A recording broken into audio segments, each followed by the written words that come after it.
30 लाख रुपए का इंतजाम कैसे होगा यार? स्वतंत्रता दिवस की हार्दिक शुभकामनाएं। अरे अंकल अपना काम करो यार आप। अरे बेटा, आज ही के दिन हमारा देश आजाद हुआ था। 80 साल पूरे हो चुके हैं स्वतंत्रता दिवस को। तो बेटा क्या तुम खुश नहीं हो? अरे खुशी नहीं मना रहे? अरे अंकल मुझे पता है कि देश को आज़ाद हुए पूरे 80 साल हो गए, लेकिन सबके घर में ना अपनी अपनी अलग परेशानियां हैं। अच्छी बात है आप मना रहे हो, बनाओ, मुझे उस चीज़ से कोई दिक्कत नहीं है। अरे बेटा, कम से कम ये हमारे देश का झंडा तो ले जाओ। अरे हम इस देश के निवासी हैं, ये भारतवर्ष हमारा है और ये झंडा इसी का प्रतीक है ना। तो फिर बेटा ये ले जाओ। अगर आप इसे अपने पास रखोगे ना तो मुझे बहुत खुशी होगी। अंकल मुझे पता है आप यहाँ पे क्यों खड़े हो इतने सारे झंडे लेके। बख्शिश चाहिए ना आपको? पैसे ही चाहिए होंगे और क्या चाहिए होगा? रुको मैं देता हूँ आपको पैसे। लगता है बेटा तुम कुछ ज़्यादा ही परेशान हो। अरे बेटा अगर कोई प्रॉब्लम है तो मुझे बताओ ना, हो सकता है मैं तुम्हारी कुछ मदद कर सकूं। अच्छा तो तुम करोगे मेरी मदद? मुझे 30 लाख रुपए की सख्त जरूरत है, तुम करोगे मेरी मदद? दो 30 लाख रुपए।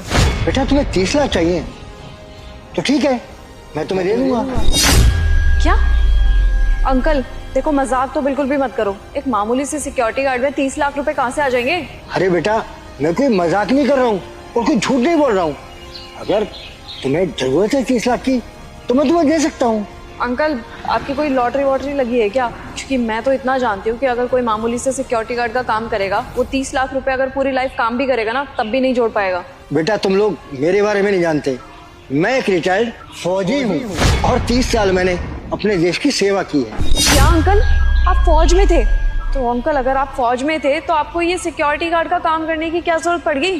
बेटा वो क्या है ना कि रिटायर्ड होने के बाद मैं खाली और अकेला नहीं बैठ सकता था घर में, इसीलिए सोचा यही काम कर लिया जाए। अकेला नहीं बैठ सकता मतलब? अंकल मैं कुछ समझी नहीं। मैं बताता हूँ बेटा। बेटा मैंने फौज में 30 साल नौकरी की है और मेरा बेटा भी ना 10 साल फौज में काम किया उसने। और फिर एक दिन मेरा बेटा मेरे ही देश में रहने वाले गद्दारों से, जो मेरे ही देश को खोखला कर रहे हैं, ऐसे देशद्रोहियों की वजह से मेरा बेटा शहीद हो गया, छोड़कर चला गया मुझे।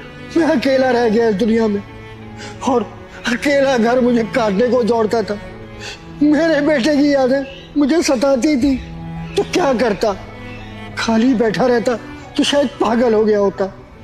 इसलिए सोचा घर से निकलकर कुछ काम करूंगा, कम से कम जब तक मैं काम पे रहूंगा मुझे मेरे बेटे की याद तो नहीं आएगी। पर अंकल आपको ये काम ना शोभा नहीं देता। और आप एक बार खुद को देखिए, आपकी उम्र भी तो कितनी हो गई है। और मैं इतना तो जानती हूँ कि रिटायर